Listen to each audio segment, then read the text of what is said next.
Assalamualaikum warahmatullahi wabarakatuh. Rabbana auzi'na an nashkura ni'mataka allati an'amta alaina wa ala walidina wa an na'mala salihan tardah wa adkhilna bi rahmatika fi ibadika salihin. Mari kita mulai bab yang ke-73. Setelah kemarin kita selesai membahas tentang sifat surga, kondisi dan situasi surga, dan serta level-level para penghuninya, maka mulai hari ini dan seterusnya kita akan membahas al-babu tsalitsu was-sab'un, bab yang ke-73, fis sabri, menceritakan tentang sabar, war ridha dan ridha, wal qanaah dan qanaah. Tiga-tiganya ini agak mirip, padahal satu dan lain berbeda. Karena orang yang sabar belum tentu ridho, orang yang sudah qanaah belum tentu ridho. Kenapa? Karena antara sabar, ridho, dan qanaah ini masing-masing punya definisi tersendiri. Para ulama mengatakan bahwa secara lugat ridho itu adalah diddus sukhti, lawan dari kebencian, lawan dari kemurkaan. Jadi kalau orang membenci berarti tidak ridho. Kalau orang ridho berarti dia tidak benci, tidak murka. Ridho bisyai'i, ridho terhadap sesuatu, itu berarti ar-rukun ilaihi, cenderung, adanya kecenderungan hati kepadanya. Ridho kepada istri berarti hati kita cenderung kepada istri. Ridho kepada anak kita berarti hati kita selalu condong dan cenderung kepada anak kita. Dan wa'adabun nafrah minhu, tidak pernah berpaling darinya. Kalau ridho kepada Allah berarti hati kita selalu cenderung, selalu condong kepadanya. Dan wa'adamun nafrah minhu, tidak pernah berpaling dari Allah. Orang yang ridho kepada Allah sebagai Tuhan, dia tidak pernah datang, tidak mungkin akan datang ke dukun untuk minta nasihat. Orang yang ridho kepada Allah sebagai Tuhan, dia tidak akan pernah merasa capek untuk ruku dan sujud setiap hari dan malamnya. Orang yang ridho kepada Allah, dia selalu dan senantiasa dermawan memberikan sebagian hartanya karena itu adalah perintah Allah, dan seterusnya. Ridho kepada Kangjeng Nabi sebagai Nabi dan Rasul, artinya kecenderungan kita kepada Kangjeng Nabi. Apa yang disabdakan beliau, apa yang dicontohkan beliau, hendaknya kita selalu cenderung dan tidak pernah berpaling dari Kangjeng Nabi junjungan kita Rasulullah Sallallahu Alaihi Wasallam, dan seterusnya. Itu secara lugot ya. Ada lagi pengertian para ulama, salah satunya adalah Imam Ibnu Athaillah As-Sakandari, pengarang kitab Al-Hikam yang fenomenal itu. Imam Ibnu Athaillah ini punya guru namanya Abul Abbas Al-Mursi, dan Abul Abbas Al-Mursi punya guru namanya Syekh Abil Hasan Asy-Syadzili, qaddasallahu asrarahum.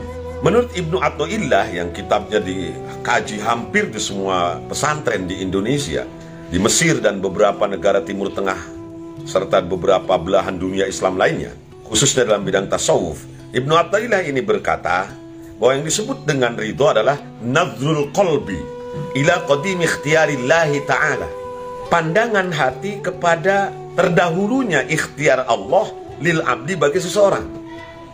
Pilihan Allah yang sekarang sudah menjadi kenyataan ketika kita hidup di dunia, itu tentu secara suluhi qadim ya, ada kaitannya dengan qadha dan ketentuan Allah ya, sejak zaman ajarinya.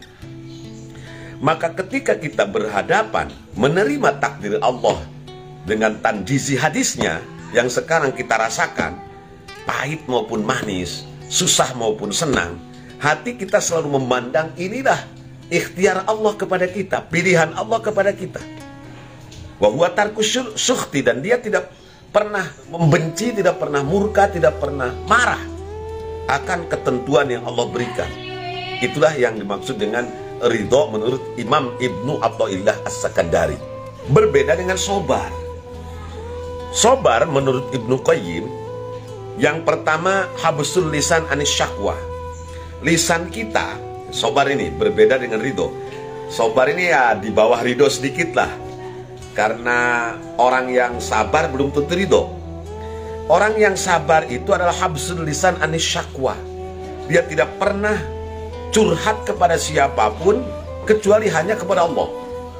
Jadi dia tidak pernah ngomong curhat tentang rumah tangganya, tentang penyakitnya, tentang nasibnya, tentang kondisi keluarganya dan lain sebagainya, kecuali hanya kepada Allah. Dia nangis di tengah malam tatkala orang terlelap dengan tidur nyenyaknya, tatkala semua orang dibuai dengan mimpi-mimpi indahnya, dia bangun, kemudian dia mengadukan halnya kepada Allah. Walaupun dia merasakan itu sakit, merasakan sakit hati, merasakan capek, merasakan lelah, tapi dia hanya mengadukan semuanya kepada Allah saja, bukan kepada sesama manusia. Semua masalah datangnya dari Allah, maka adukanlah semua kondisi kita, keadaan kita hanya kepada Allah saja. Sakit kita, sakit hati kita, capek kita, lelah kita menghadapi kehidupan ini, jangan pernah dibicarakan kepada orang lain, karena orang lain itu tidak pernah akan memberikan solusi. Jadi apa yang ada, yang menimpa diri kita, bersabarlah. Bersabar itu jangan pernah lisan kita, jari-jari kita mengetik dan mengupload apa yang kita rasakan itu, tentu yang dari keburukan ya, kepada orang lain. Gak boleh, gak boleh. Sudah, adukan semua nasib kita hanya kepada Allah. Itu sabar. Walaupun masih merasakan sakit, berbeda dengan ridho. Kalau ridho itu nggak ada sakit itu, nggak ada kecewa, nggak ada benci, nggak ada. Bedanya seperti itu ya, begitu. Tetapi kedua-duanya itu bukan berarti menghilangkan ikhtiar. Aing marido umpamanya ini itu nggak termasuk orang yang sabar. Orang yang sabar itu tetap berikhtiar. Walaupun jomblo tapi berikhtiar. Mandi sehari 5 kali, nyikat gigi sehari 10 kali, pakai parfum, penampilannya necis, ya. Kemudian gaul dengan sesama, mencari pergaulan, nanya ke teman-teman, ada nggak nih punya temen nggak perempuan atau cewek yang masih perawan, coba dong kirim ke aku nomornya, aku mau ta'arufan. Itu namanya ikhtiar. Jadi kalau orang sakit sabar, bukan berarti nggak boleh ke dokter, harus ke dokter, tetapi jangan pernah diadukan sakit itu kepada siapapun. Ya Allah, aku sakit ya Allah, badanku ini kok seperti ini ya Allah, sakit-sakitan terus. Tapi kita tetap ke dokter dan minum obat dari dokter. Itu namanya sabar itu. Orang sabar, sakit sabar nyeri huntu oge, sakit gigi nih umpamanya, disuruh ke dokter nggak apa-apa. Orang suruh sabar sama Allah, biarin aja. Insya Allah itu seminggu giginya rontok semua. Ini yang pertama, kata Ibnul Qayyim ini. Yang kedua, wal qalbu anit tasakhut. Jangan pernah hati kita kalau orang sabar itu membenci, grundel, hindarkan itu. Wal jawarih anil latomi wa syakkis siyab wa nahwiha. Dan anggota tubuh kita juga tidak pernah, umpamanya, nauzubillah, umpamanya kita kehilangan anggota keluarga, bapak kita meninggal, ibu kita meninggal, saking cintanya sampai baju kita disobek-sobekin. Itu namanya tidak sabar itu. Kalau orang sabar ya sudah, terima itu merupakan musibah yang datang dari Allah. Alladzina idza asabat musibah qalu inna lillahi wa inna ilaihi raji'un. Jadi sabar dan ridho itu ada kesamaannya. Kesamaannya dia menerima dalam hatinya bahwa semua ini takdir Allah. Tetapi bedanya kalau orang sabar itu masih merasakan sakit. Kalau misalnya sakit gigi ya dirasakan sakit itu, tapi dia nggak ngomong sama siapapun, hanya kepada Allah saja sambil ikhtiar ke dokter gigi dan lain-lain. Kalau orang ridho sama sekali tidak merasakan itu sakit, enak saja sudah. Mau sakit, mau susah, mau repot hidup ini, yang namanya ridho Allah sebagai Tuhan ya dia terima semuanya. Ini perbedaan antara sabar dengan ridho. Farrodi sabirun, orang yang ridho pasti sabar. Ya, orang yang hatinya ridho itu kalau bahasa Indonesia rela ya. Orang Jawa itu kan susah bilang bo. Ramadan jadi ramlan, ridho jadi rela, rilo jadi akhirnya rela. Padahal itu artinya ridho. Rela hati kita menerima apapun yang tadi saya sampaikan tadi di atas oleh Ibnu Athaillah itu, bahwa hati ini selalu memandang bahwa segala yang terjadi berasal dari ikhtiarnya Allah kepada kita hamba-hambanya. Maka sering disampaikan, orang yang derajat ma'rifatnya tinggi, sudah mencapai level wali, dia ini hanya menyaksikan takdir Allah saja. Ada hujan dia ingat Allah, dia makan ingat Allah, dia minum ingat Allah, dia ngomong ingat Allah, dia mendengar ingat Allah. Apapun yang diucapkan, yang didengar, yang dilakukannya tidak lepas hatinya kepada Allah, karena dia hanya menyaksikan takdir Allah sesuai dengan qadanya diajali, kemudian merupakan qada yang sekarang secara suluhi tanjizi hadis menjadi takdirnya Allah Subhanahu wa taala. Tetapi wasabir qad muni'anir ridha, orang yang sabar kadang-kadang yamna'u atau yumna'u anir ridha, kadang-kadang dia terhalang untuk bisa ridho. Jadi ridho ini ya, di atasnya sabar. Maka nanti juga ada pembahasannya bahwa salah satu yang diinginkan oleh ahli surga nanti di akhirat bukan bidadari, bukan makanan minuman enak, tetapi ridho Allah. Ini yang akan nanti kita sedikit bahas. Kenapa kita di surga nanti yang kita inginkan adalah ridho Allah. Nanti dijelaskan oleh Imam Ghazali. Ada lagi qanaah. Jadi ada 3 ini. Ada ridho, ada sobar, dan ada qanaah. Kalau qanaah, ar-ridho bi kismatillah. Ada lagi yang menyebutkan ar-ridho bima a'tallahu. Rela hati kita terhadap apa yang Allah berikan kepada kita. Jadi kalau qanaah itu bersifat materi lah.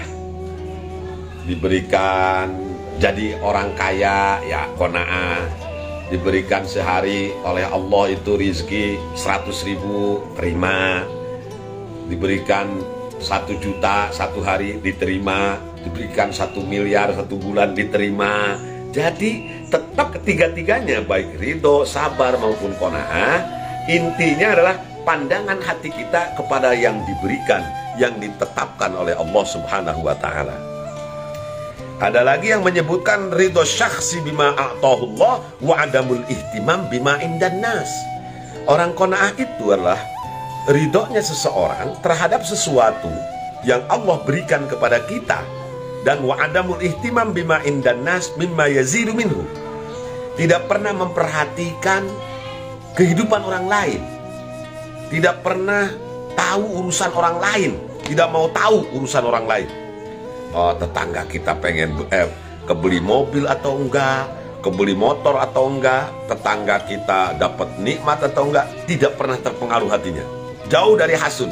Jadi orang yang qanaah itu terjaga hatinya dari sifat hasud, karena wa'adamul ihtimam, tidak pernah ada perhatian bima indan nas, terhadap sesuatu yang dimiliki orang lain. Terima saja yang Allah berikan kepada kita, jangan ngurusin keadaan tetangga kita. Kalau tetangga kita mau punya Alphard ke, mau punya Pajero ke, mau punya pesawat terbang ke, mau punya kereta api, gak ngurusin. Tetapi hatinya dia ngurusin apa yang telah Allah berikan kepadanya. Hatinya itu rela. Ridho itu ya rela itu, tidak ngerundel, ada mutasakhut itu, tidak ada kebencian sedikit pun dalam hatinya, tentu kepada Allah Subhanahu wa ta'ala dan kepada sesama manusia, hamba-hambanya Allah. Mudah-mudahan saja kita diberikan oleh Allah hati yang penuh kesabaran ketika menerima cobaan, menerima musibah.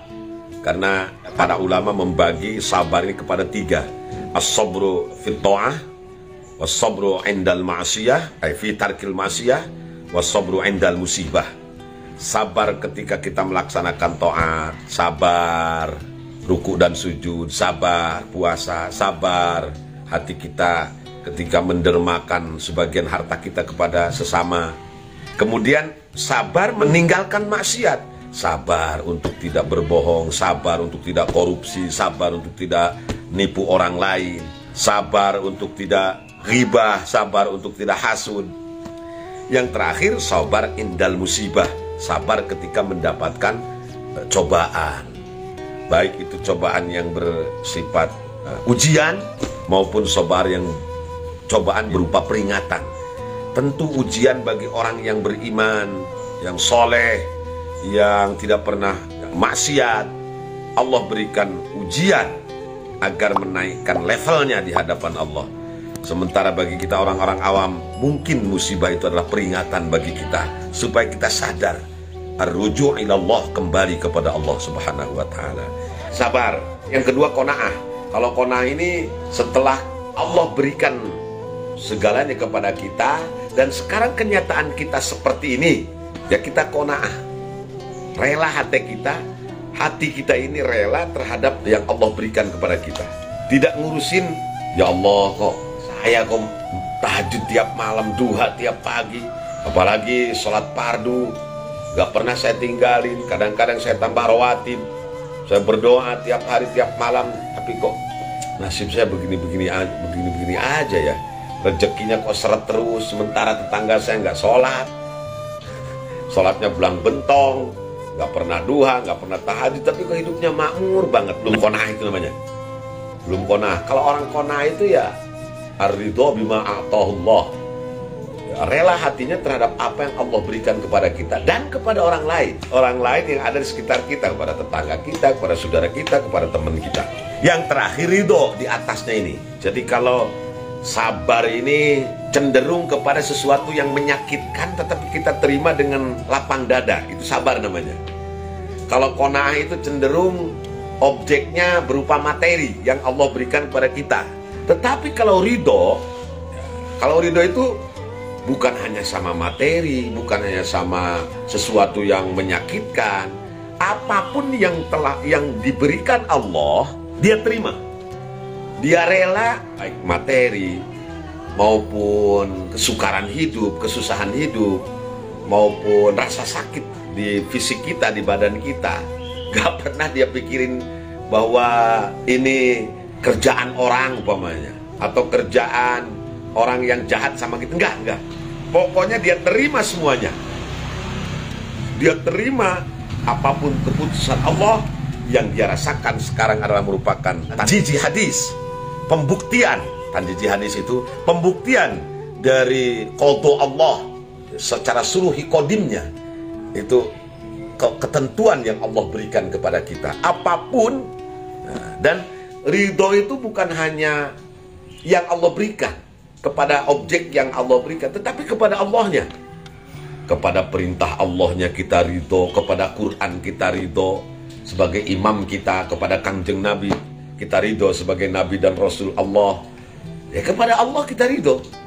Apa yang diperintahkan Allah dan Rasulnya itu nggak pernah ngegrundel.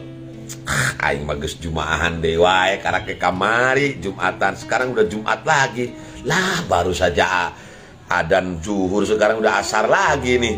Nggak ada grundel dalam hatinya sedikit pun. Kalau itulah orang yang ridho Allah sebagai Tuhan kita.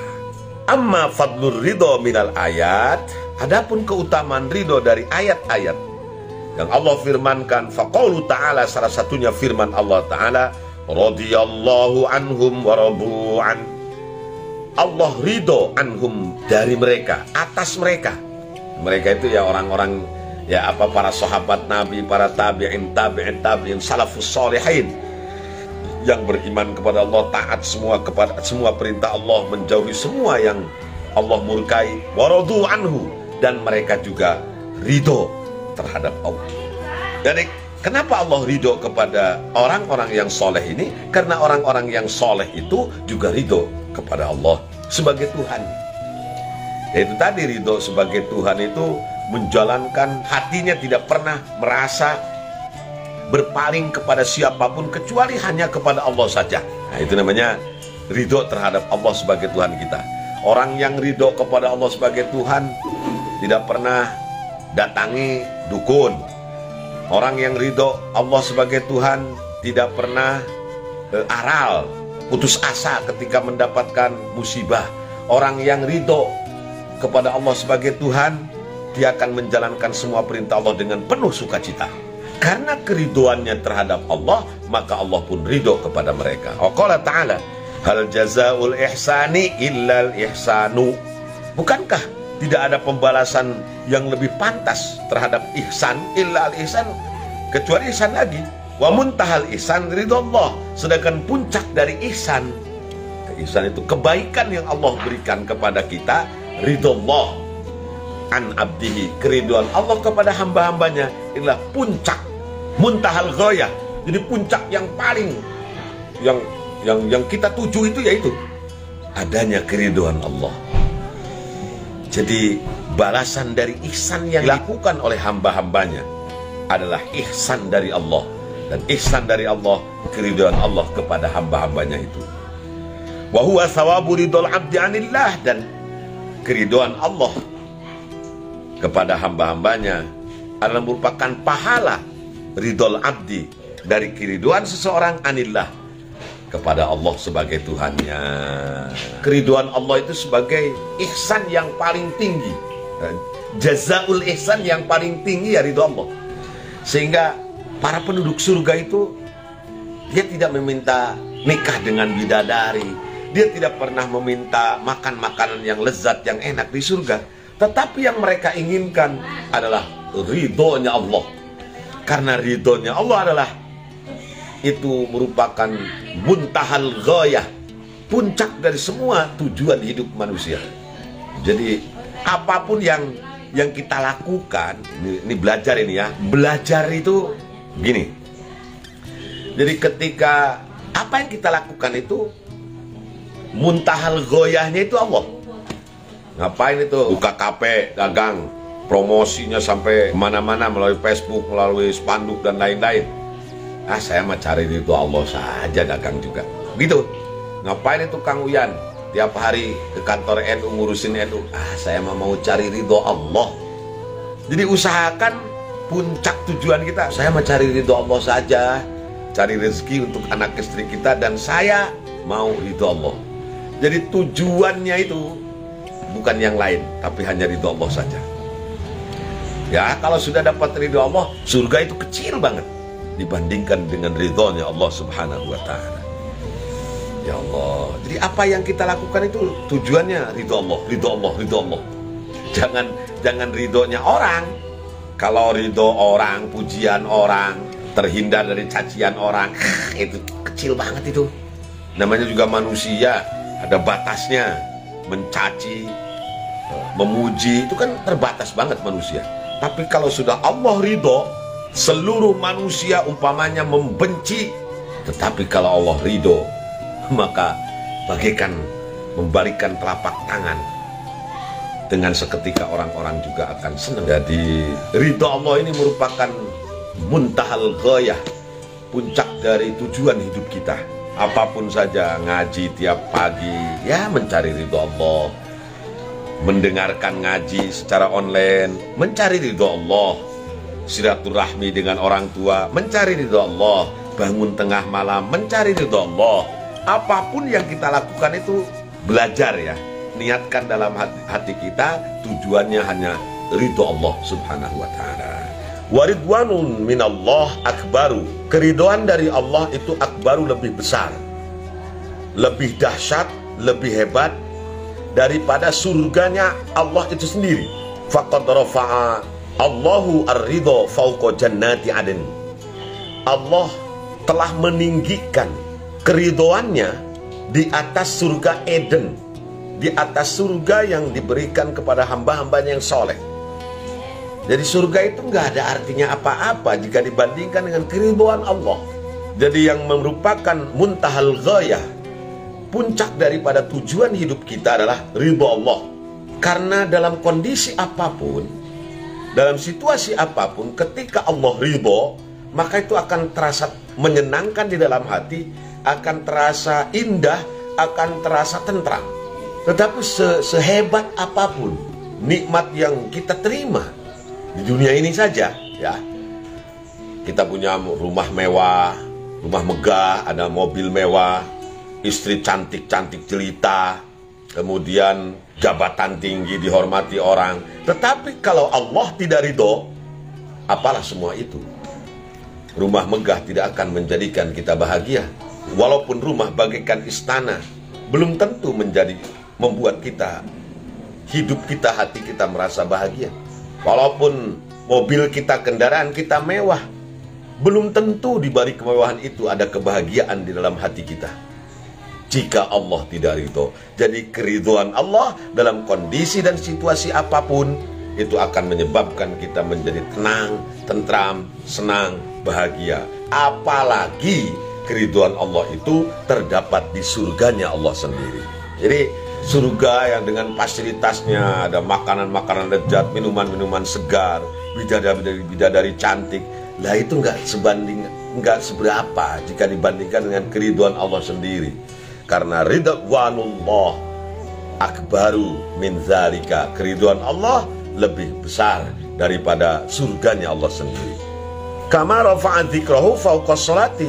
Kalau kita perhatikan dalam Al-Quran, Allah juga mengisyaratkan kepada kita bahwa hati kita mengingat Allah ketika sholat itu di atas derajat sholat itu sendiri. Sholat itu kan ibadah mahdoh yang paling utama. Lalu kemudian akan sangat terasa nikmat ibadah itu jika dilakukan oleh seorang mukmin, seorang muslim, dimanapun berada, kapanpun dilakukannya, dalam situasi dan kondisi apapun. Akan tetapi jauh lebih nikmat zikrullahi akbar, wala zikrullahi akbar. Ingat kepada Allah ketika dalam sholat itu akbaru, jauh lebih besar, jauh lebih dahsyat, jauh lebih hebat daripada sholatnya sendiri.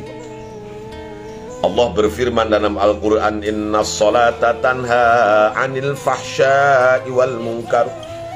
Sesungguhnya sholat itu dapat menjaga, dapat mencegah anil fahsya, dari perbuatan fahsya, wal munkar, dan dari kemunkaran.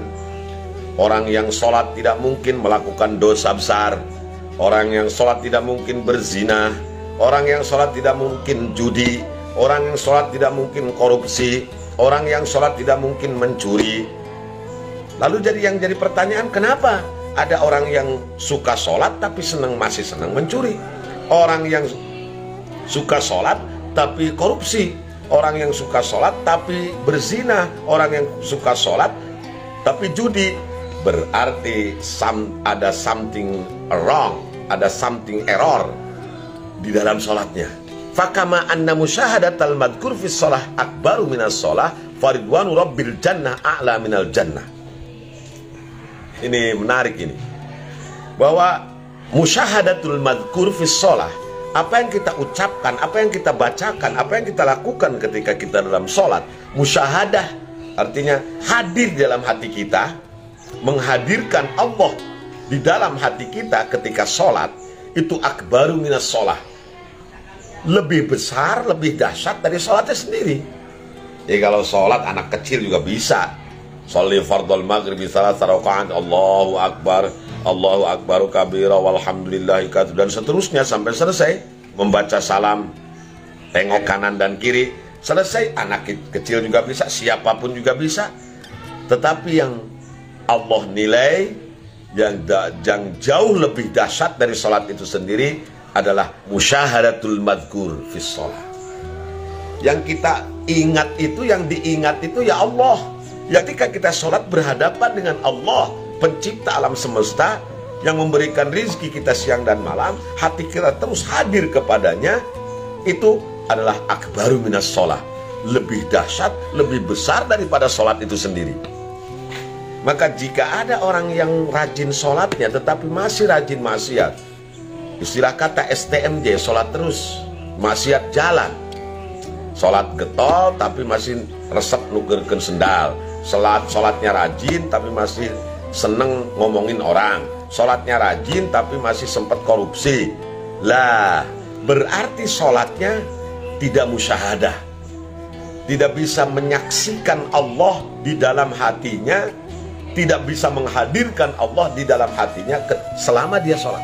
Jadi sholat itu benar.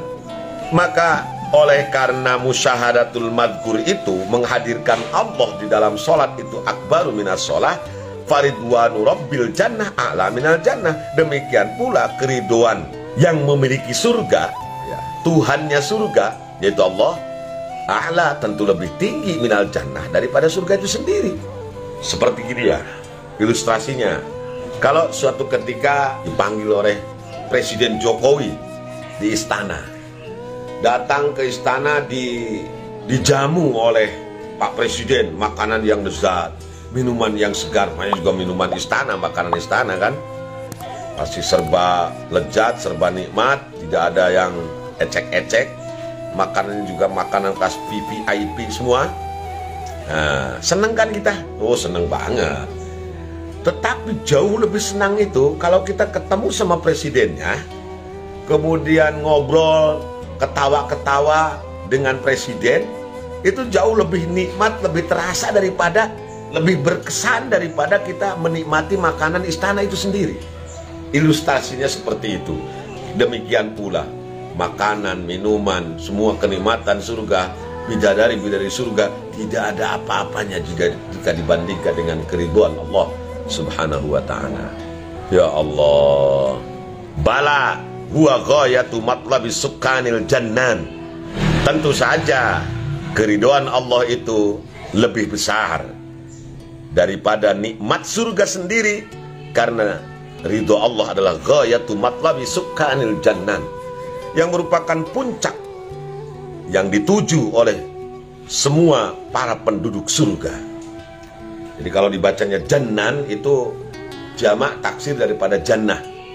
Kalau dibaca jinan itu artinya hati. Jadi bahasa Arab itu cara membaca beda saja sedikit.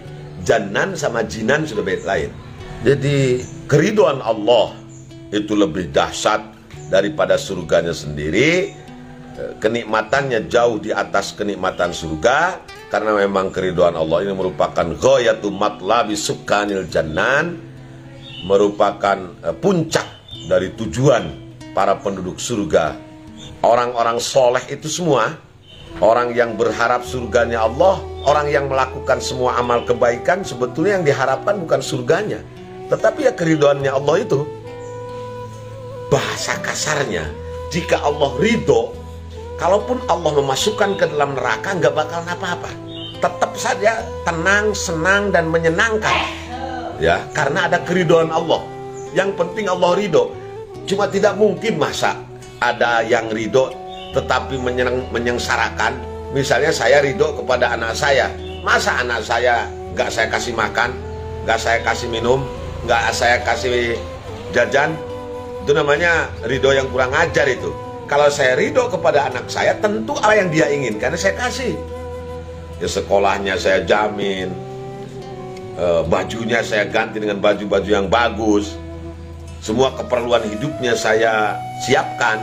Kenapa? Karena saya sudah ridho kepada anak saya ridho kepada istri saya, apa yang diinginkan istri saya pasti saya kasih. Nah, jadi demikianlah puncak daripada tujuan hidup kita, bukan yang lain, hanyalah ridho Allah Subhanahu wa ta'ala. Semua ini hanya sebagai, kalau kata Mbah Yai Mustafa Bisri, Gusmus, hanya sebagai wasilah saja. Jadi ustadz wasilah, aktif di NU wasilah, ngajar di pesantren wasilah, aktif di jihad di dalam agama Allah melalui pondok pesantren juga wasilah. Pokoknya itu hanya wasilah saja. Semua yang kita lakukan, ngasih fakir miskin, ngasih makan fakir miskin, nyantuni anak-anak yatim, sholat tengah malam, sholat fardu dilakukan, puasa dan lain sebagainya, itu hanya merupakan wasilah saja. Muntahal ghoyahnya adalah ridhollah ta'ala, adalah keridhaan Allah Subhanahu wa ta'ala.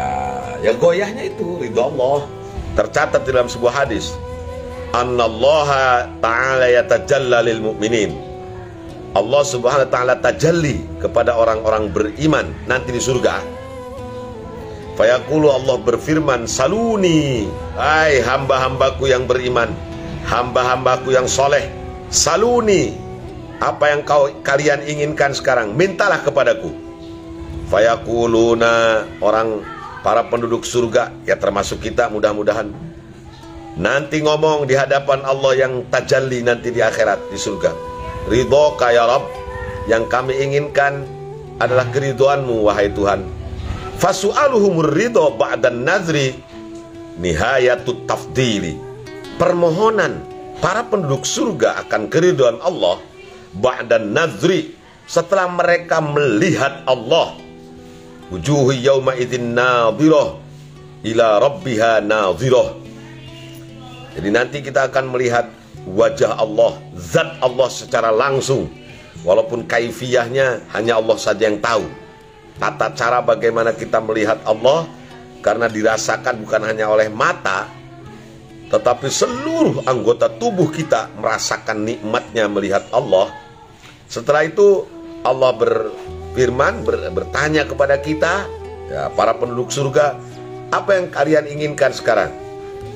Kita akan bilang, ridhoka ya Rabb, kami hanya menginginkan keridhoanmu. Artinya permintaan terhadap ridho Allah setelah kita melihat Allah, nihayatut tafdil, itu merupakan puncak dari keutamaan, dari keistimewaan, dari hadiah yang Allah berikan kepada kita para penduduk surga nanti. Amin. Udah kita aja ya, biar jadi doa gitu. Jadi ternyata ridho Allah itu nihayatut tafdil, puncak dari keutamaan. Jadi oleh karenanya, sekali lagi saya menasihati diri saya, apa yang kita lakukan ini jadikan keriduan Allah sebagai puncak. Apa saja? Ya, ngaji, ngajar ngaji, ngajar santri, bekerja di pabrik, di kantoran, sekolah, kuliah, pesantren, semuanya tujuan kita adalah mencari ridho Allah, jangan yang lain. Itu tadi, kalau sudah Allah ridho, dalam kondisi apapun tidak akan ada orang yang kesulitan hatinya. Wa amma ridhol abdi, adapun ridhonya seseorang, fasanadkuru haqiqatahu, akan kita ceritakan hakikatnya. Nanti akan kita bahas tersendiri pengertian tentang keriduan seorang hamba kepada Allah. Wa amma ridwanullahi ta'ala anil abdi, adapun keriduan Allah kepada hambanya, bahwa bimaknan akhar, maka itu ada makna yang lain. Yuqarribu mimma dzakarnahu fi hubbillahi ta'ala lil abdi, yang lebih mendekatkan pemahaman kita dari mimma dzakarnahu, yang kita ceritakan fi hubbillahi lil abdi, yang pernah kita bahas tentang kecintaan Allah kepada hambanya. Jadi artinya beginilah, untuk mendekatkan pemahaman kita tentang keriduan Allah kepada hamba-hambanya, ya seperti halnya kita bahas tentang cintanya Allah kepada hamba. Jadi antara ridho dengan cinta ini beda-beda tipis lah. Jadi kalau seseorang sudah cinta, pasti dia akan ridho hatinya. Apa yang diinginkan, apa yang dikehendaki oleh yang dicintainya pasti diberikan. Demikianlah pemahaman kita, untuk lebih mendekatkan pemahaman kita terhadap keriduan Allah kepada kita, ya hampir mirip dengan cintanya Allah kepada hambanya. Begitulah kira-kira. Jadi kalau Allah ridho kepada kita itu mirip persis, hampir mirip, hampir persis dengan Allah cinta kepada kita. Itu wala yajuzu ayakshif an haqiqatihi. Karena apa? Karena hakikat keriduan Allah tidak mungkin, tidak boleh untuk diungkap, dan tidak mungkin kita mengetahui daleman atau hakikat daripada keriduan Allah sendiri. Ittaksuru afhamul khalqi andarkihi, karena pemahaman manusia, pemahaman makhluk, pemahaman kita itu terbatas. Taksuru di sini andarkihi, untuk menemukan hakikat daripada keriduan Allah dan cinta Allah kepada hamba-hambanya. Jadi cukup sajalah kalau untuk memahami Allah ridho kepada kita, berarti itu Allah cinta kepada kita, begitu. Dan kita tidak berhak, atau bukan pada tempatnya, tidak layak kita mengetahui hakikat dari ridho Allah itu sendiri. Kenapa? Karena pemahaman kita itu terbatas, begitu kira-kira. Wa man yaqwa alaihi, qawiya yaqwa ala, itu kalau qawiya yaqwa kesananya ada ala, itu artinya mampu. Waman, dan barang siapa yaqwa yang mampu, man alaihi, terhadap keriduan Allah, fayastaqilu bidrokim nafsi, maka dia akan merasakannya itu hanya sendirian, istiqlal itu, dan tidak mungkin bisa diceritakan kepada orang lain. Karena itu pengalaman spiritual pribadi. Jika ada seseorang yang mengetahui hakikat daripada cintanya Allah, hakikat daripada ridhonya Allah kepada dia, maka dia akan merasakan sendiri saja dan tidak mungkin diceritakan kepada siapapun. Kira-kira seperti itu. Wa alal jumlah, pada keseluruhannya ya, pala rotbata fauqon nazri ilaihi. Tidak ada secara umum lah bisa kita sampaikan, kata Imam Ghazali, tidak ada rotbah, tidak ada level fauqon nazri, di atas melihat ilahi kepada Allah. Dan sebetulnya tidak ada lagi kenikmatan yang paling tinggi nanti di surga setelah memandang Allah, melihat zat Allah. Loh, kok demikian? Fa innama sa'alur ridho. Lalu kenapa ahli surga ketika setelah melihat Allah ditanya oleh Allah, apa yang kalian inginkan? Ridhoka ya Rabb, hanya keriduanmu ya Allah. Kenapa demikian? Li'annahu sababu dawamin nazri. Karena ridho Allah itulah yang akan menjadi penyebab dawamun nazri ilaih. Selamanya kita akan memandang zat Allah subhanahu wa ta'ala. Kalau Allah tidak ridho, tidak mungkin Allah tajalli kepada kita nanti di surganya. Tidak mungkin kita akan bisa melihat Allah nanti di surganya kalau Allah tidak meridhoi kita. Makanya ketika kenikmatan kita bisa memandang Allah, melihat zat Allah, lalu ditanya Allah, mau apa lagi kalian? Saya pengen ridho panjenengan saja ya Allah. Saya pengen ridhomu ya Allah. Saya pengen ridhomu. Itu berarti kita ingin selamanya melihat Allah. Saking nikmatnya memandang Allah subhanahu wa ta'ala. Wujuhu yawma idzin nadhirah ila rabbiha nadhirah. Faka'annahum ra'ahu ghayatal ghayat. Seolah-olah para penduduk surga itu ra'ahu ghayatal ghayat, berpandangan atau melihat kepada Allah itu sebagai ghayatal ghayat, sebagai puncak daripada puncak kenikmatan, dari kenikmatan-kenikmatan yang Allah janjikan kepada orang-orang yang beriman dan beramal soleh. Jadi puncaknya itu adalah melihat Allah. Lalu kenapa ada dalam hadis diceritakan bahwa yang dituju adalah ridho Allah? Karena agar kita selalu dan senantiasa selamanya dawam an-nazri ilallah, selamanya tidak henti-henti kita memandang zat Allah subhanahu wa ta'ala. Wa aqsal amani, puncak dari harapan, lamma zofaru binaimin nazri, dan itu adalah merupakan puncak dari cita-cita dan harapan setiap hamba-hamba Allah yang soleh untuk melihat zat Allah di surga. Ketika mereka mendapatkan semua kenikmatan-kenikmatan surga, dan termasuk di dalamnya kenikmatan memandang Allah SWT. Jadi harapannya kita mendapatkan ridho Allah selamanya, agar kita bisa memandang Allah nanti di surga selama-lamanya.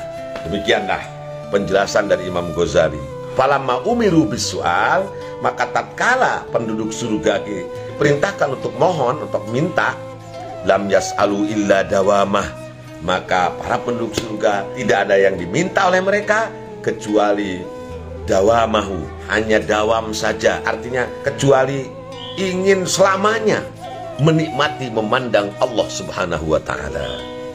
Wa alimu, dan mereka tahu, anna ridho, bahwasanya ridho itu huwa sababu dawami raf'il hijab, adalah merupakan penyebab dari dawamnya, dari berkelanjutannya raf'il hijab, diangkatnya hijab kita. Kenapa kita tidak bisa melihat Allah? Karena di antara kita ada hijab, antara kita dengan Allah ada hijab, ada penghalang.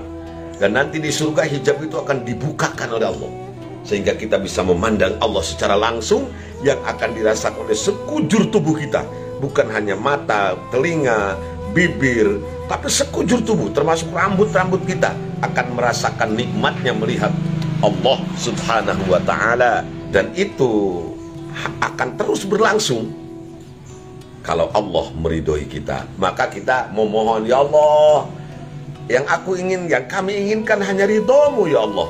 Karena kita ingin memandang Allah yang merupakan puncak dari semua harapan kita, itu terlaksana selamanya, dawam selamanya, artinya akan terus kita rasakan selama kita berada di surganya Allah Subhanahu wa ta'ala.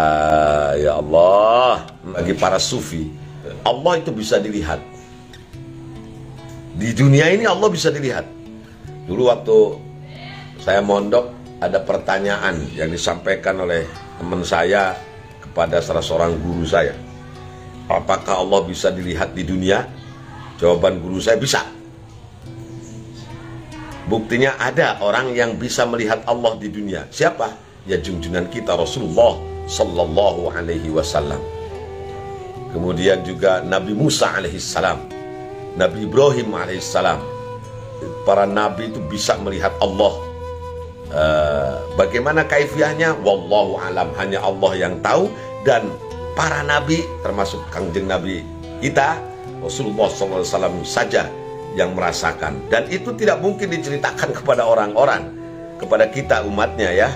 Ya kan tadi itu tuh, wala yajuzu ayyakshif an haqiqatihi ittaksuru afhamul khalqi an darqihi. Karena pengetahuan kita terbatas untuk menceritakan nikmatnya memandang Allah Subhanahu wa ta'ala. Pengertian memandang Allah itu memang berbeda pendapat antara para ulama. Ada yang mengartikan memandang itu seperti memandang manusia dengan sesama manusia. Ada yang mengertikan memandang Allah itu melihat kebesaran Allah yang tajalli kepada makhluknya. Apapun objek penglihatan kita, pendengaran kita, kita sedang ngomong, kita sedang mendengar, kita sedang mengucap, kita sedang melihat, Allah selalu hadir dalam hati kita. Itu juga sama pengertiannya dengan melihat Allah. Makanya makna ihsan seperti yang disampaikan oleh Kangjeng Nabi ketika ditanya oleh malaikat Jibril, Kangjeng Nabi menyampaikan bahwa ihsan itu anta'budallah ka'annaka tarah. Engkau menyembah Allah seolah-olah engkau melihat Allah.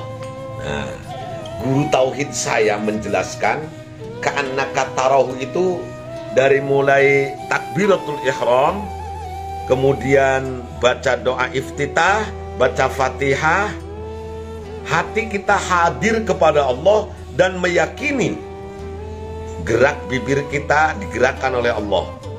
Mata kita memandang tempat sujud diperlihatkan oleh Allah.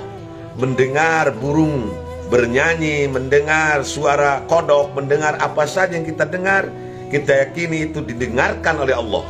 Itu namanya melihat Allah.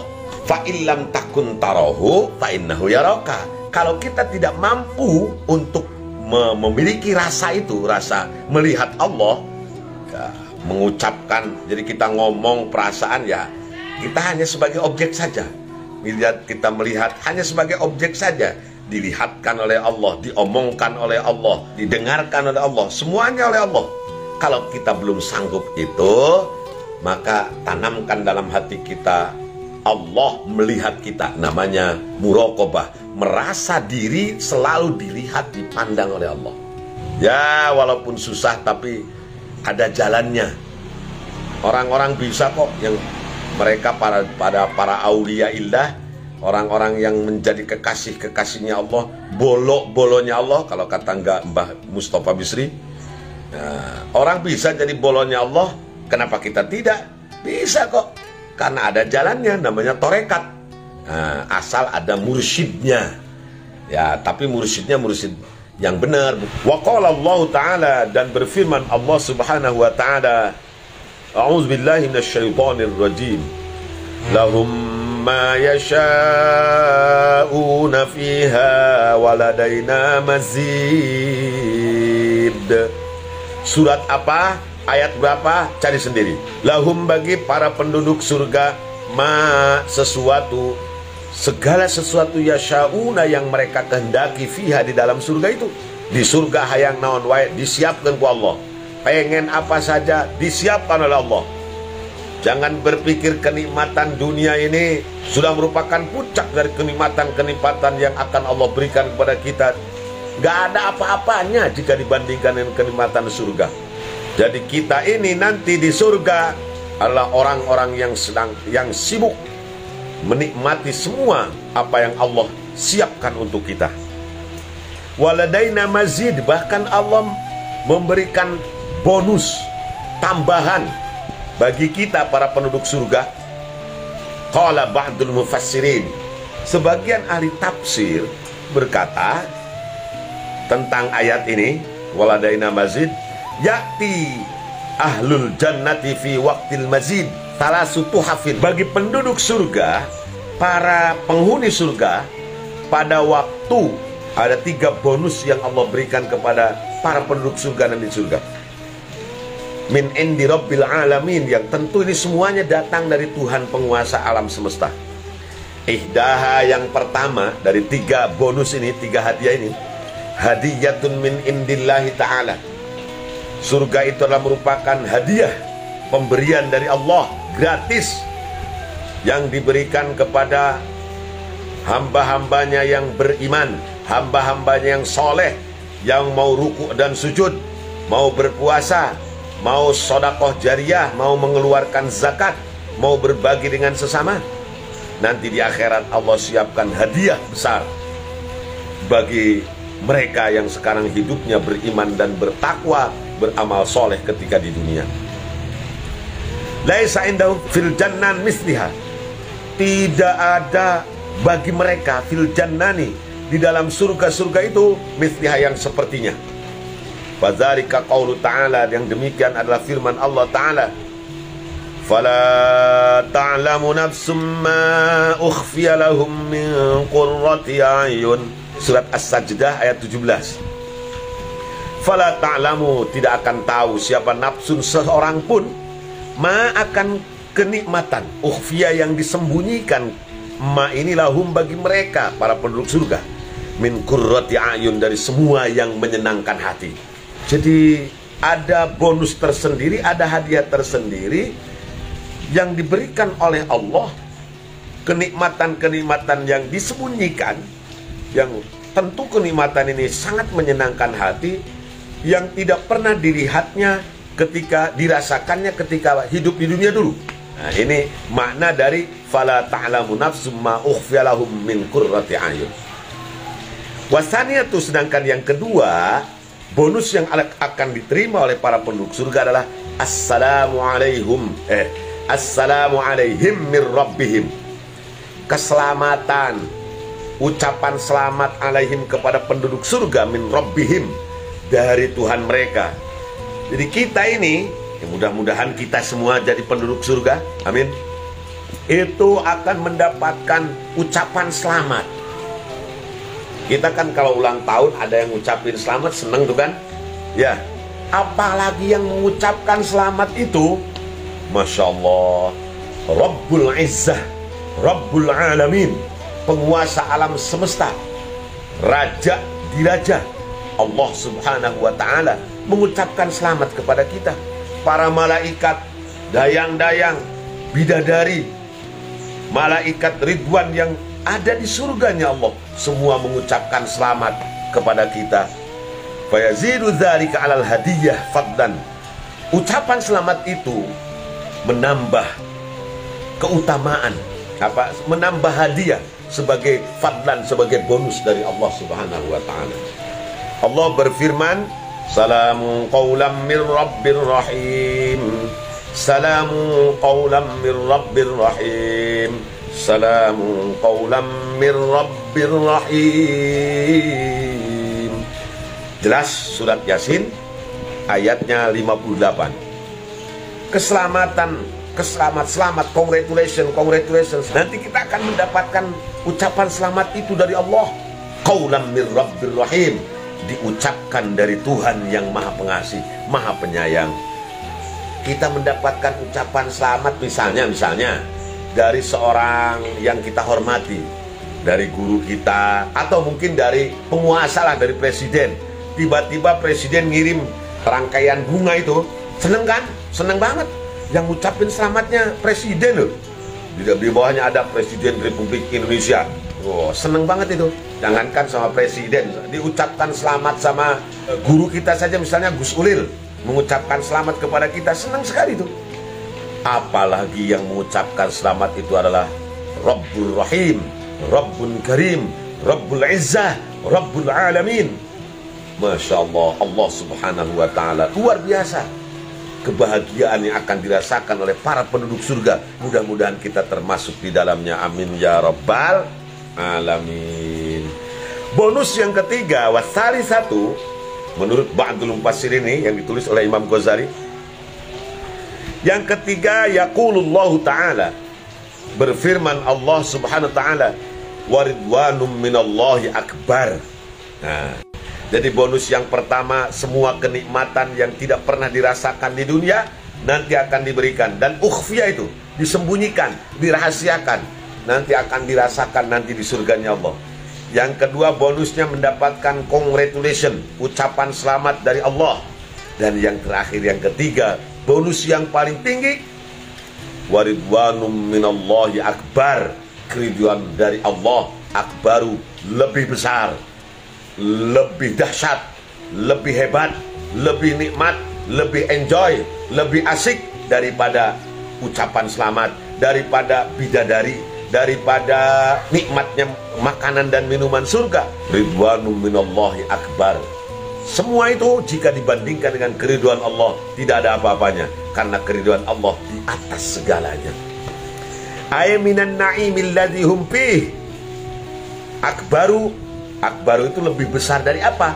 Minan na'im, dari semua kenikmatan alladzi yang hum, mereka itu fihi, ada di dalamnya. Fahadza fadlu ridallahi ta'ala, dan inilah keutamaan daripada ridho Allah Ta'ala. Artinya ridho Allah di atas segalanya. Jadi nikmat makanan surga, minuman surga, nikah dengan bidadari surga, ya, ucapan selamat dari para malaikat dan dari Allah SWT, itu puncaknya. Kenikmatan surga itu ridwanum minallah, yang memang akbar min dzalika. Di atas segala-galanya adalah adanya ridho dari Allah Subhanahu wa Ta'ala. Jadi ridho Allah merupakan muntahal ghayah, ghayatun ni'mah, nikmat yang paling puncak dari segala kenikmatan adalah keridhaan Allah Subhanahu wa Ta'ala. Wa huwa, dan keridhaan Allah itu samratu ridhal abdi, adalah merupakan buah daripada keridhaan hambanya. Jadi kalau kita ingin mendapatkan keridhaan Allah, maka kita harus ridho kepada Allah sebagai Tuhan kita. Bagaimana ridho kepada Allah sebagai Tuhan? Semua perintahnya kita lakukan dengan senang hati. Semua ketetapannya, ketentuannya kita terima dengan senang hati. Semua yang dilarangnya kita tinggalkan dengan senang hati. Tidak ada rasa grundel sedikit pun di dalam hati kita. Orang yang ridho kepada Allah tidak pernah mengeluh. Orang yang ridho kepada Allah sebagai Tuhan tidak pernah datang ke dukun untuk minta doa. Orang yang ridho kepada Allah tidak akan berat kepalanya untuk ruku dan sujud. Orang yang ridho kepada Allah akan mudah tangannya berbagi dengan sesama.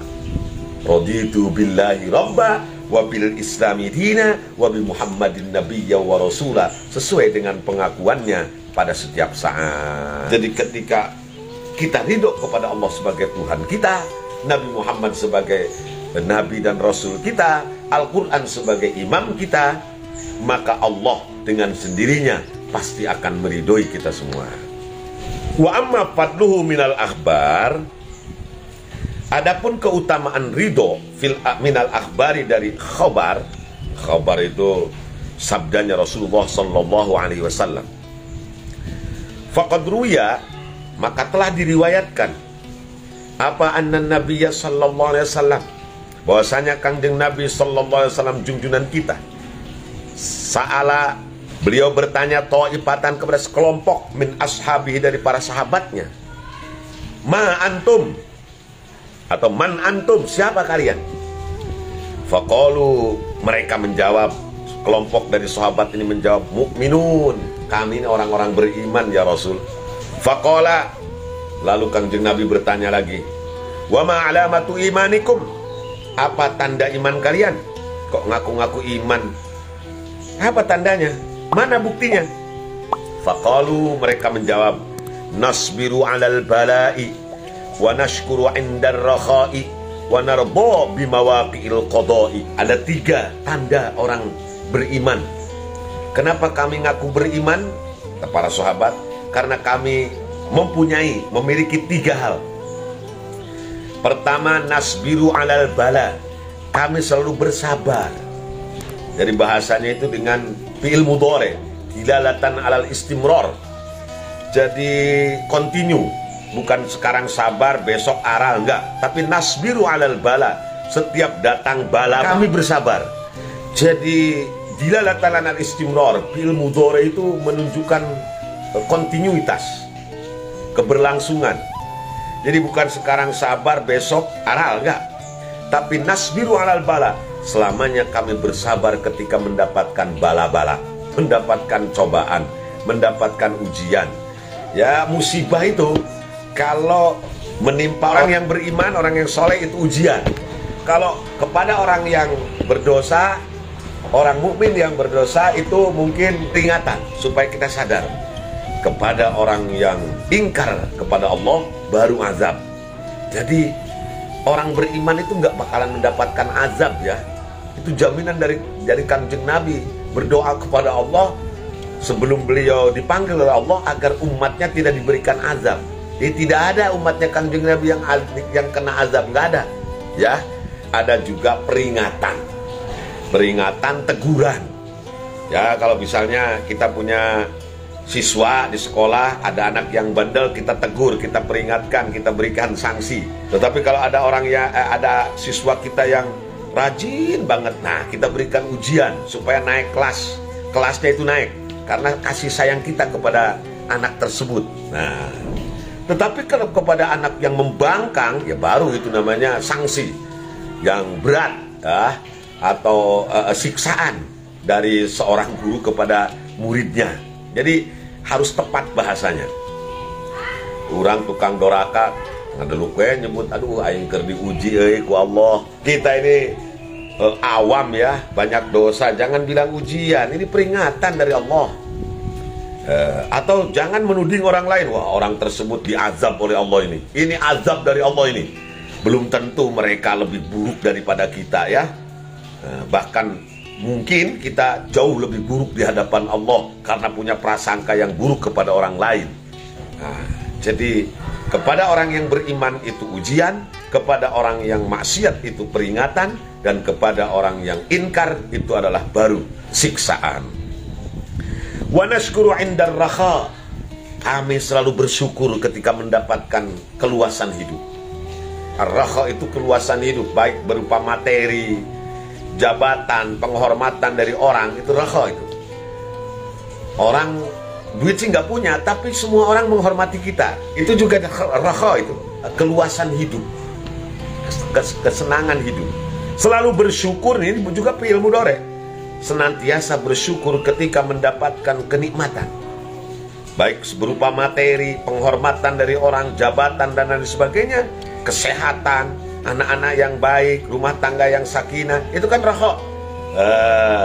Kita selalu bersyukur, berterima kasih kepada Allah, yakinkan bahwa itu datang dari Allah, dan gunakan nikmat itu sesuai dengan keinginan Allah. Karena hakikat syukur adalah al-qiyam bima huwa maqsudul mun'im wa mahbubuh. Dalam Ihya Ulumuddin, Imam Ghazali menggarisbawahi, mendefinisikan syukur itu adalah al-qiyamu bima huwa maqsudul mun'im wa mahbubuh. Menggunakan nikmat sesuai dengan keinginan yang memberikannya. Jadi kalau saya dikasih kaos umpamanya, nah, tujuannya agar dipakai ketika saya ngaji. Ketika saya memakai kaos Kang Wiryadi ketika saya ngaji, maka saya sedang syukur nikmat. Tetapi kalau saya gunakan kaos ini untuk lap mobil, maka saya sedang kufur nikmat. Sederhananya seperti itulah yang disebut dengan syukur. Jadi syukur itu menggunakan nikmat sesuai dengan keinginan Allah. Kita diberikan kekayaan, apa tujuannya? Kaila takuna daulatan bainal aghniya, berbagi dengan sesama. Jangan harta itu berputar terus di golongan orang-orang tertentu saja. Berbagi dengan sesama, maka dermawan kita. Ketika kita menggunakan harta itu untuk berderma kepada orang lain, maka kita sedang syukur nikmat. Wa nardo bimawaqil qada'i. Dan yang terakhir, tanda kami orang beriman, kata para sahabat itu, kami ridho bimawaqil qada'. Mawaqi itu jamak dari mauqi'. Mauqi itu zaman isim makan dari waqa'a, artinya kejadian. Apa yang terjadi, ya, ketentuan qada itu ketentuan Allah sejak azali. Jadi suluhi qadimnya di sana itu baru secara tanjizi hadis dibuktikan dengan takdir Allah. Jadi apapun yang ditakdirkan Allah, yang ditentukan Allah, dan sekarang sudah menjadi kenyataan, menjadi takdir, kita terima. Ridho. Ridho itu orang Jawa susah mengucapkan, jadi rila. Rilo, ya, relo. Relo ya jadi rela akhirnya. Padahal itu dari bahasa Arab dari ridho. Jadi tanda orang beriman, pertama, nasbiru alal bala, selalu bersabar ketika mendapatkan musibah. Wa nashkuru indar rakha, selalu bersyukur ketika mendapatkan nikmat. Wa nardo bimawaqil qada, dan selalu rela akan ketentuan nasib, ketentuan yang Allah gariskan kepada kita. Faqala, Kangjeng Nabi menjawab, mukminun, benar, kalian berarti orang beriman. Jadi tanda orang beriman itu tadi udah, nasbiru alal bala, nashkuru indar rakha, wa nardo bimawaqil qada.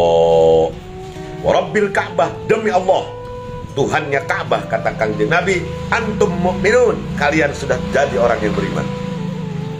Enak ya kalau yang menilai iman dan tidaknya Kangjeng Nabi, ya berarti penilaiannya sangat objektif. Itu berbeda dengan kalau yang menilai kita. Kalau kita ya tadi menuding orang lain negatif, sementara ke diri sendiri jadi positif. Orang lain sakit diazab sia taku Allah, orang lain celaka kawalat di aing sia, kan begitu kita. Sementara kalau kita sakit atau kecelakaan atau apa saja yang membuat kita susah, aduh, aku kok diuji terus oleh Allah. Ujian apaan kamu? Kok orangnya sombong, angkuh, kemudian ujub, mendapatkan bala, kok kamu bilang ujian? Mana sih?